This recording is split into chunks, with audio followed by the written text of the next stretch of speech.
Hi everyone, and welcome back to this week's edition of Fireside Chats with me, Alex Hammond, your candidate for the 116th Assembly District here in the North Country.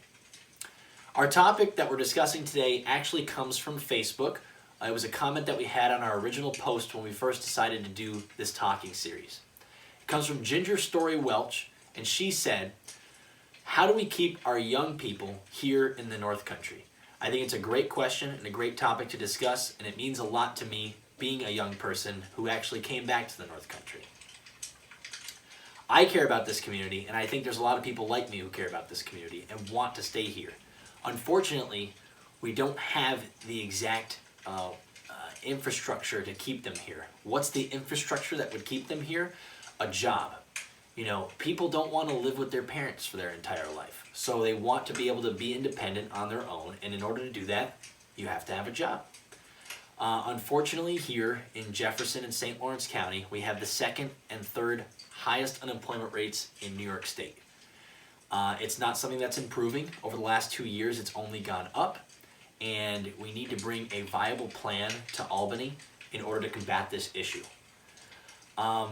I think that plan needs to be bringing together BOCES and other workforce education programs with employers and organized labor. If you bring all those people to the table to discuss this issue, I think we're going to be able to come up with a very good plan in order to get young people to stay here and be employed.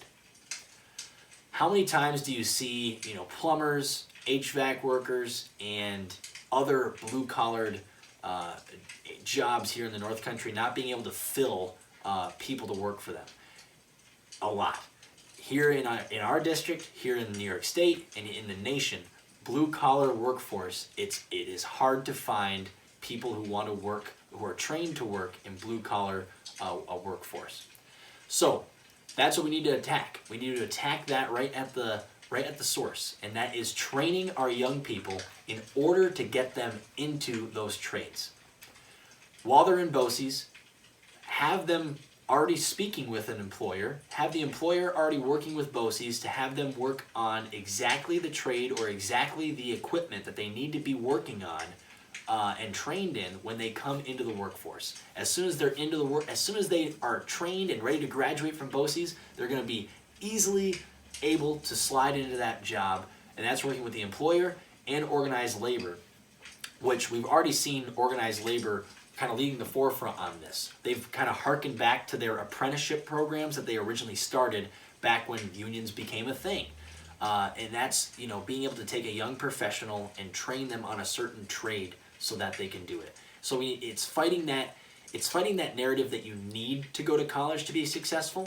I think if you have the opportunity to go to college and you'd like to, then yeah, go for it. But there are a lot of people here in the North Country that, college isn't the best for them, and we need to still provide them a proper training in a proper way to be employed and stay here if they want to.